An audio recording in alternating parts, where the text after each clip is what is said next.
gusto volver a estar con ustedes en el espacio Fernando Aguayo América. Cordiales saludos a quienes nos ven a través de la señal de Mega TV en la Florida, Estados Unidos, por Vito TV en el Ecuador y por OnePlus TV en el Ecuador y en el mundo. Hoy tenemos como invitado al ingeniero Bruno Leone. Él es presidente de la Cámara de Pesquería. Es necesario ya al llegar al fin de este 2024 hacer una evaluación de qué ha sucedido con nuestro país en el ámbito de la producción, en el ámbito económico. Gracias por estar con nosotros, ingeniero. Encantado, Fernando. ¿Cómo podría evaluar usted lo que ha sido el 2024? Ha sido un año complicado, un año que empezó con una cosa que nunca antes habíamos visto en el Ecuador, la toma de un medio de comunicación en vivo y en directo, los ecuatorianos pudimos ver. Eso nos causó una impresión terrible, eso dio paso a una declaratoria de conflicto armado interno y de ahí para allá todo lo que hemos visto, ¿no? Las Fuerzas Armadas finalmente, entendí yo, ¿no? Y así como muchos ecuatorianos, las Fuerzas Armadas finalmente encontraron un marco legal para poder actuar, ¿verdad? Para no tener problemas posteriores por el uso excesivo de la fuerza, etcétera, etcétera. Así que eso fue bien. Transcurrió el año con muchos problemas en relación de seguridad.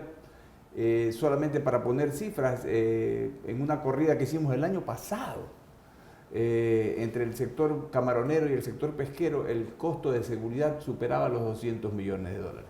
Costo que, como usted sabe, cuando usted exporta no se lo puede trasladar al mercado, porque el mercado simplemente dice, si esto cuesta más, por las razones que sean, yo me doy la vuelta y compro en Vietnam, compro en Tailandia, compro en India, compro en otros lugares, ¿no? Después... Dentro de este tema de seguridad, mire que por el año 2000 se firma esta Convención de Palermo, que es precisamente para luchar en contra de la delincuencia organizada y la corrupción. Yo digo, habiendo este tipo de declaraciones multilaterales, nosotros signatarios también de aquello, pero tienen que los privados poner plata para la seguridad y no se resuelve el problema de carácter general cuando hay estos acuerdos globales. Bueno, mire, yo estoy viendo en el mundo que esa agenda de cierta tendencia progres, por decirlo así, como que va perdiendo peso, me da la impresión, ¿no? Es cuestión de ver los resultados de las elecciones en Bélgica, en Italia, en Estados Unidos, como que va perdiendo peso, porque este tema de los derechos humanos, si bien es cierto que es correcto y hay que defenderlo, pero entonces a donde estábamos llegando era que los derechos humanos funcionaban para los delincuentes, pero no para las personas agredidas. Si alguien en su legítima defensa por ahí tomaba, digamos, una acción que terminaba, digamos, con la muerte en este caso del criminal, el complicado era la persona que tomaba. Entonces, estas cosas creo que tienen que ir cambiando, hay que buscar un justo equilibrio. Es verdad que los derechos humanos hay que cuidarlos y precautelarlos, pero también los de todos, pues no solamente los de un solo lado. Entonces yo creo que los gobiernos, los pueblos, que son al final los que eligen a los gobernantes, van entendiendo eso y en las urnas usted lo va viendo, la tendencia que va cogiendo el mundo, ¿no? Así que eso me parece bien. Sobre el tema de seguridad, esa es su visión. Pasemos a otros ámbitos. Claro, consecuencia de estos problemas, el ámbito económico, el ámbito productivo, ¿se ha visto afectado? Sin duda, fíjese, porque cuando hablamos de seguridad no solamente hablamos de seguridad ciudadana física, sino también de seguridad jurídica, ¿no? El Ecuador tiene años que no logra atraer inversión extranjera directa. Si nos comparamos, no nos comparemos con otros países de otros continentes y todo, comparemos no solamente con la región, ni con Perú, ni con Colombia, ni con Chile, no logramos. ¿Por qué? Porque no somos un país atractivo a la inversión. Fíjese usted, ahora estamos viviendo un problema terrible energético. Es verdad que esto no fue un problema de este gobierno, un problema que por un mal diseño de la matriz energética, etcétera, etcétera. Pero no hemos logrado, porque no existe el andamiaje jurídico, o a los que les toca hacer que exista no les interesa que exista, ¿verdad? Donde pueda fluir la inversión para poder producir algo que es vital para la vida de la gente, que es tener energía, que es tener luz, para ponerlo en términos, digamos, coloquiales, que todo el mundo lo entiende. Ayer conversaba con una persona y le decía, pero la ley no más apagones, le hicieron una propaganda, ya se acabaron. Solo se podía invertir hasta 10 megavatios. Después la arreglaron y hasta 100, pero para autogeneración. Ahora me dicen que el problema es que después de 10 megavatios tienes que entregarla necesariamente en la red porque es un tema de seguridad nacional. Bueno, entonces las personas que hacen las leyes tienen que tomar en cuenta estas cosas para resolver lo que hay que resolver. Y aquí un antecedente importante que ya lo he repetido varias veces. ¿Por qué Guayaquil se convirtió en una ciudad industrial desde hace muchos años? Porque en los años 1926-27 vinieron unos americanos, entre ellos el señor George Capwell, y pusieron una empresa eléctrica pues aquí, donde Guayaquil tenía energía constante, fluida, segura, ¿verdad? Entonces vinieron las fábricas y se asentaron aquí porque había energía. Entonces yo, sinceramente, ¿qué aspiraría ahora que estamos inclusive en época de elecciones? Quisiera escuchar pues, a los candidatos a ver qué esquemas le proponen a la gente para resolver estos problemas, porque si esto no se arregla, hoy día tenemos una energía que nos da Colombia, hay unas barcazas que están generando, unos generadores que vienen y otros que no vienen. El próximo año, cuando haya estiaje, vamos a estar otra vez en el problema. Entonces tenemos que darle una solución estructural, ya no más medidas parches. Esa solución estructural tiene que ver con el marco legal. Efectivamente, se habla de que se puede ahora para autogeneración hasta 100 megavatios. Pero, ¿qué sucede? Por ejemplo, usted ya puso el ejemplo de los años 20, o también el ejemplo es Colombia, en donde la empresa privada ha entrado directamente al tema de la energía eléctrica. Si en el Ecuador dicen, el privado que hace una gran inversión y genera electricidad, le tiene que entregar al Estado y el Estado luego de cobrar a los usuarios no le paga a esta empresa, entonces pues no va a haber la seguridad jurídica para que alguien venga en esas condiciones a invertir. Bueno, hay que buscar los esquemas. Fíjese usted, otro ejemplo que es patético y que lo vivimos, ¿no?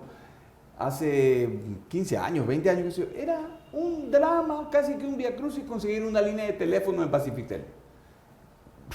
Había que hacer, pero 1000 maromas, y si se le dañaba, ni se diga. Vino Claro, vino Movistar. Hoy día ya la gente ni se acuerda de esos teléfonos. Quiero agregar, el viacrucis ahora es cuando uno quiere dejar esa línea, tiene que ir personalmente y pasa 3 años pagando por algo que no usa. Así es, pero ese es el ejemplo. Vino la iniciativa privada, puso un servicio, digamos, al servicio de al alcance de la gente, y la gente se va. Entonces la gente paga, cumplido, se dice que hay más de 18 millones y medio. Más que habitantes en el Ecuador. Hay más celulares que habitantes. Entonces, hacia eso tenemos que ver. El Estado tiene que reservarse las cosas que son indelegables. La seguridad del Estado, ¿verdad? La salud, ¿verdad? Que también hay formas de poder privatizar eso, la educación. Pero el resto de las cosas tiene que dejar que fluya la inversión privada para beneficio de la gente, y para eso tiene que haber reglas claras. Ojalá, repito, que ahora que estamos en un periodo que vamos a ir a elegir a un mandatario para los próximos 4 años, quisiéramos escuchar las propuestas de los 16 o 17 candidatos en ese sentido. Mire, la actividad privada, ¿no? Ya hemos dicho, 9 de cada 10 empleos los da el sector privado. Mire, este año estamos teniendo una situación realmente muy buena. Por primera vez en 12 años tenemos un superávit comercial no petrolero.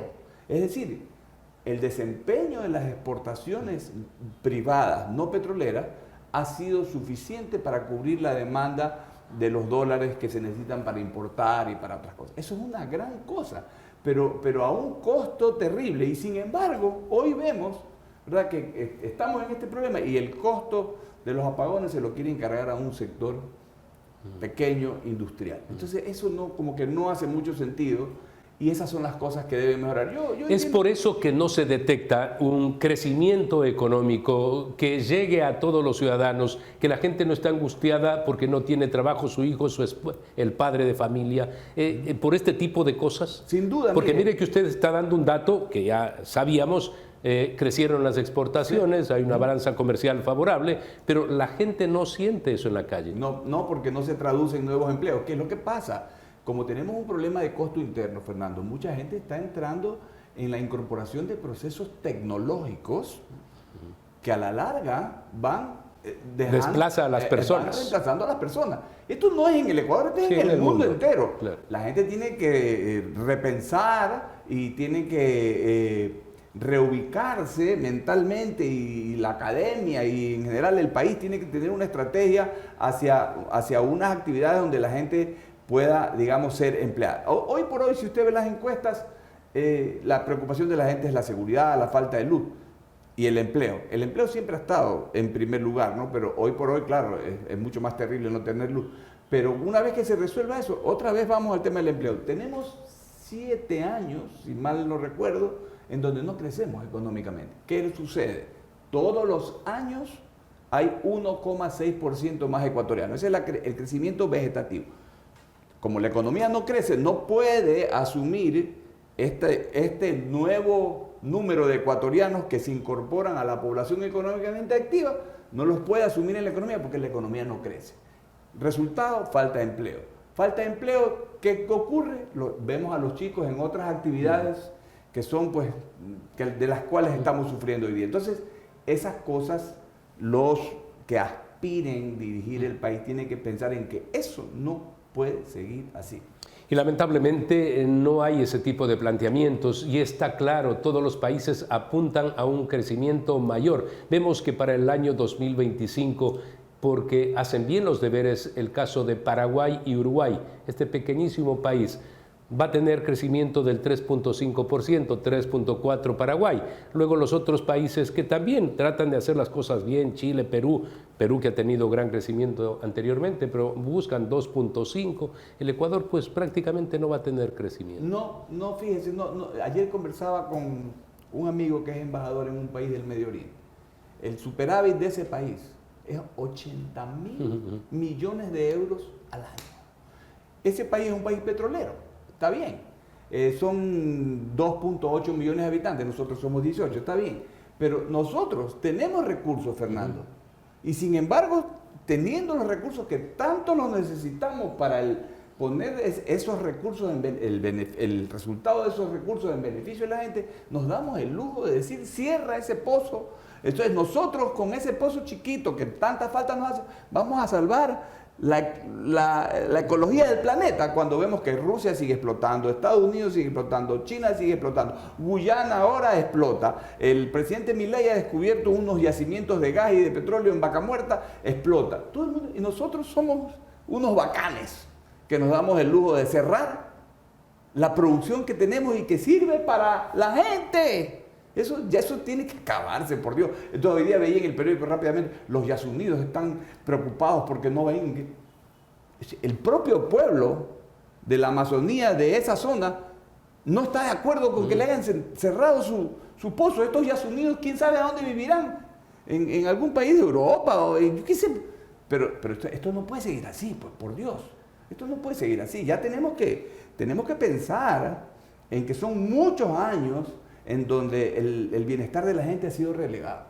Y vuelvo a insistir, las personas que ahora aspiren a captar el voto de los ecuatorianos tienen que plantear algo en ese sentido. ¿Cómo le mejoramos la vida a la gente? Y mejorarle la vida a la gente pasa porque la gente tenga empleo, que si el hijo de una familia se enferma pueda ir a un hospital a curarse, ¿verdad? Que si el chico se graduó y se esforzó y estudió pueda tener un trabajo.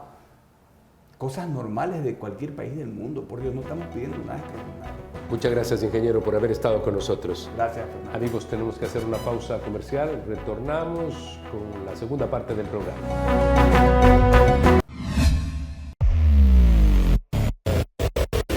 Objetivo de alto valor, capturado. El serbio Kesdimir Sirdan se une a los 11 capturados en un año. El operativo Caso Euro 2024 se dio en 5 provincias del país. 4 personas detenidas en Ecuador, 2 personas detenidas en Alemania. La seguridad es nuestra prioridad. El nuevo Ecuador. Autorización número 3360. CNE, Elecciones Generales 2025. Verde Fruit, el camino para acercar los productos de América Latina a los Estados Unidos. El académico abogado Héctor Yepes es el invitado en esta parte del programa. Muchas gracias por estar con nosotros. ¿Qué tal, Fernando? Abogado, Gracias. es sumamente importante lo que va a pasar en los primeros días del 2025, porque el señor Donald Trump va el 20 a iniciar una nueva etapa por segunda ocasión y última, porque allá solamente se puede ser 2 veces presidente de la República en los Estados Unidos. En la relación con América Latina, ¿usted cree que ahora ya no nos van a ver como ese patio trasero y va a haber allí una mayor identidad, preocupación por los temas latinoamericanos? Vamos a ver, creo que por un lado la política exterior de los Estados Unidos a veces no tiene giros dramáticos cuando cambian de partido. Entonces, ese es un primer signo de interrogación. Vamos a ver qué tanto realmente cambia la cosa. Pero también hay una realidad, si Marco Rubio termina siendo el secretario de Estado, que para la audiencia pues en Estados Unidos es el equivalente de ser el ministro de Relaciones Exteriores o canciller. Es la segunda autoridad más importante del Ejecutivo de los Estados Unidos, incluso superando al vicepresidente, que tiene funciones las que le otorgue el presidente y muchas veces son intrascendentes. La propia señora Kamala Harris era intrascendente como vicepresidenta. Sí, ser secretario de Estado en Estados Unidos pues es la cara de los Estados Unidos frente al mundo, y sería histórico que un latino como Marco Rubio, que ha sido senador hasta ahora, sea quien lidere la diplomacia norteamericana. Y eso sí creo, si se llega a confirmar, que parece que así va a ser, puede generar un cambio, porque en cuanto a los temas latinoamericanos, Marco Rubio tiene una postura muy firme contra Venezuela, contra Maduro. Ahí creo que no va a haber las medias tintas que se han visto en el gobierno de Biden, y creo que eso podría generar una presión adicional. Pensemos sobre todo en el tema de Venezuela, en el tema migratorio, probablemente, pues no probablemente, seguro va a haber un endurecimiento, pero también por otro lado esperemos que haya apoyo decidido para combatir el crimen organizado, que cada vez más creo que se dan cuenta en Estados Unidos que no es solo un problema latinoamericano, sino que es un problema que les termina también rebotando a ellos. Varios aspectos que tratar, pero ya que hablamos de fechas, el 20 de enero asume el presidente Donald Trump, pero el 10 de enero Edmundo González Urrutia, presidente electo en Venezuela, se espera que sea juramentado. Hay un desfase ahí en tiempos, pero igual el gobierno electo de Estados Unidos puede presionar para que se cumpla con lo que han decidido los venezolanos en las urnas. Sin duda, yo creo que con Trump en la Casa Blanca, si hay la decisión de darle prioridad a Venezuela, que ese es el gran interrogante. Vamos a ver qué tan importante para Trump es esto, pero poco lo que algunos analizan es si a lo mejor para Trump personalmente no está en su top 10 de prioridades internacionales, para Marco Rubio sí va a estar. Y si él lo delega a Rubio de alguna manera, poco, mira tú qué haces con esto, creo que es probable que Rubio sí tenga una postura mucho más firme de lo que hemos visto hasta ahora. Héctor, hasta hace poco tiempo estuvo usted en Harvard. ¿Cómo se analiza el tema de Latinoamérica en esa universidad? Se analiza muy poco. Creo que una de las cosas que me sorprendió es el poco espacio que tiene Latinoamérica en la atención de Estados Unidos. Poco conocimiento de los problemas de América Latina. Sí, poco conocimiento y poco interés. Creo que tal vez lo más interesante hoy para Estados Unidos es lo que pasa en Argentina con Milei. Uno, por lo novedoso, hasta el estilo de Milei, y dos, por la cercanía que tiene con Elon Musk, con Donald Trump. O sea, el anuncio que ha hecho el Partido Republicano de mirar lo que está haciendo Milei en Argentina, pues sin precedentes, ¿no? Que Estados Unidos esté intentando copiar lo que está haciendo alguien en Argentina. Y creo que además ahora que cierra el año y que Milei está demostrando pues que ha reducido la inflación de una manera impresionante, pues con ese de logro, más del 20% mensual a 2.5%. Es algo sin precedentes en la historia económica reciente del mundo realmente. Es una hazaña lo que ha hecho Milei, con lo cual pues ya no solamente es el peluca que hace reír o despierta odios también, sino que ya está demostrando un resultado. Y es la academia, ¿no? Porque él es un gran profesor, un gran economista, así que más allá de lo extrafalario, hay contenido en su interior. De acuerdo. Yo creo que un gran desafío que tiene Latinoamérica es actuar más en conjunto para tener más peso. O sea, si uno ve en Harvard o en el propio Washington, pues están muchos más preocupados de lo que pasa, por supuesto, en China, en Rusia con Ucrania, en el Medio Oriente, en Asia en general, que lo que pasa en América Latina. Y parte de eso no es por culpa de ellos, sino por culpa nuestra, que a veces vivimos enfrascados en discusiones bobas, en vez de juntarnos como región para tener más peso en el mundo.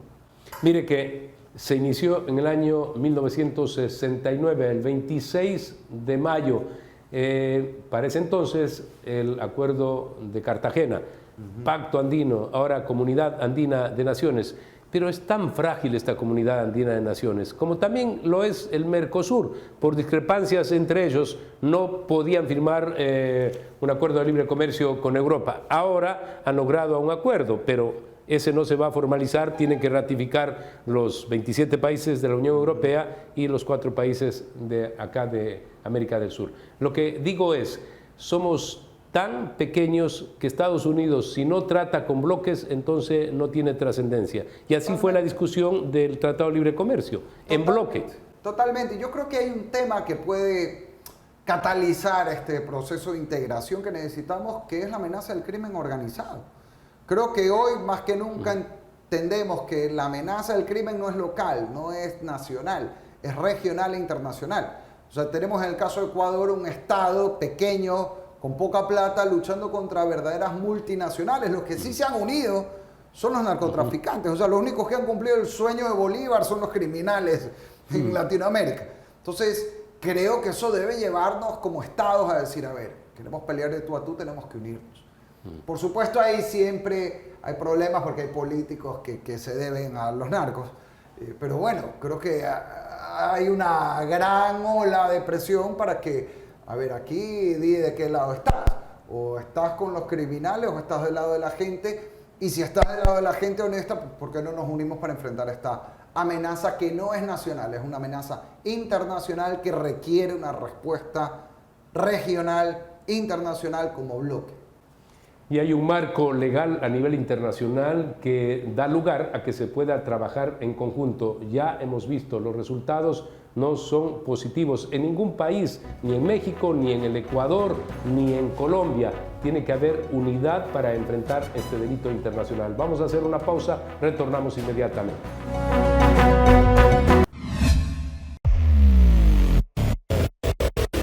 Objetivo de alto valor, capturado. El serbio Kezdimir Sirdan se une a los 11 capturados en un año. El operativo Caso Euro 2024 se dio en 5 provincias del país. 4 personas detenidas en Ecuador, 2 personas detenidas en Alemania. La seguridad es nuestra prioridad. El nuevo Ecuador. Autorización número 3360. CNE, Elecciones Generales 2025. Verde Fruit, el camino para acercar los productos de América Latina a los Estados Unidos. Objetivo de alto valor, capturado. El serbio Kezdimir Sirdan se une a los 11 capturados en un año. El operativo Caso Euro 2024 se dio en 5 provincias del país. 4 personas detenidas en Ecuador, 2 personas detenidas en Alemania. La seguridad es nuestra prioridad. El nuevo Ecuador. Autorización número 3360. CNE, Elecciones Generales 2025. Hay gobiernos en América Latina que se empeñan en seguir esa línea de empobrecimiento. Hasta hace poco tiempo se hablaba de Bolivia. Con Evo Morales decían el milagro boliviano, el país que más reservas tiene, un país que ha logrado infraestructura. Claro, tienen gas, exportaban gas a Brasil, también lo hacían a Argentina. En la actualidad es un país destrozado económicamente, no existen dólares, se comieron todo lo que recibieron por el gas, no hicieron reinversión. Y entonces vuelve el tema de la izquierda, con Evo Morales y con quien fue ministro de Economía de él, que ahora es Luis Arce, presidente de la República. O sea, se empeñan en Sudamérica tener ese tipo de gobiernos empobrecedoras. No sabemos si Chávez finalmente, o Maduro, mejor dicho, va a terminar el 10 en Venezuela. Pero ¿cuál es esa visión que usted tiene sobre estos países que insisten en destruir las democracias y las economías? Seguimos sin aprender la lección de la historia, lamentablemente, y es una pena porque eso quiere decir que seguimos aprendiendo, en cambio, o sufriendo de estos malos gobiernos, y eso lo paga la gente, sobre todo la gente más pobre, es la que paga estos errores, en vez de aprender la historia clara de la humanidad. Y ojo, hay cierta izquierda que sí ha aprendido la lección, porque si uno ve el modelo de Lula con sus... Hay cosas que no comparto, pero obviamente no llega a estos extremos, ni se diga la izquierda uruguaya, incluso la izquierda chilena también ha demostrado ahí madurez. Tuvo bastantes excesos y sí, ahora... pero luego han recapacitado, ¿no? Dentro de la izquierda chilena. Sí, y más allá de que no es mi línea tampoco, pero creo que tenemos que encontrar consensos más allá de lo ideológico sobre qué funciona y qué no. Así como sería absurdo desde la derecha decir, oye, no tengo que invertir en salud y educación, pues yo creo que desde la derecha hoy escuchar discursos así ya casi eso no existe. Y qué bueno, porque hemos logrado un consenso de que la salud, la educación, la inversión social en lo fundamental es importante. Así también hay que lograr un consenso para entender que no se puede generar empleo sin inversión privada, sin libertad económica, y el Estado, cuando abusa en esa línea, lo que hace es generar pobreza, distorsión y retroceso, no progreso, que es lo que todos queremos. El 9 de febrero hay elecciones en el Ecuador, elecciones presidenciales y también de asambleístas. Debemos haber aprendido las lecciones para que en ese momento los ecuatorianos ejerzan el voto, pero pensando ya de otra manera, ya no dejarse llevar por los temas ideológicos, buscar cómo el país es diferente a futuro a través de la presión del voto ciudadano. De acuerdo, tenemos una elección a las puertas, de hecho yo estoy ahora como parte del comité que va a hacer las preguntas para el debate presidencial. Y va a ser la gran oportunidad para que podamos discernir como ciudadanos. Al final del día el juez del debate no es el moderador, no es el que organiza, sino el pueblo ecuatoriano, que tenemos la oportunidad de ver primero quién tiene propuestas y quién no, porque creo que es el primer gran filtro. Hay gente que tiene propuestas que uno puede no gustarle, pero hay otros que no tienen ninguna propuesta, y a eso yo creo que mejor, bueno, ya uno en el debate podrá identificar quién es quién, y luego pensar realmente en lo que saca adelante al país, que no es enfrascarnos a veces en tantas peleas estériles, sino lograr acuerdos sobre lo importante. Y ojo, no solamente quedarnos en lo urgente, porque si uno ve el debate anterior, ¿qué tanto se hablaba de la energía? Algo, pero poco. Y el tema era la seguridad. Hoy es la principal urgencia. ¿Por qué? Porque vivimos aquí apagando incendios, en vez de preocuparnos por los problemas de fondo, de largo plazo. Y ahí no solo la seguridad, la energía, la seguridad social, que es una bomba de tiempo. Y cuidado, vamos a hablar del IES ya cuando no haya para pagar ni un décimo de las pensiones.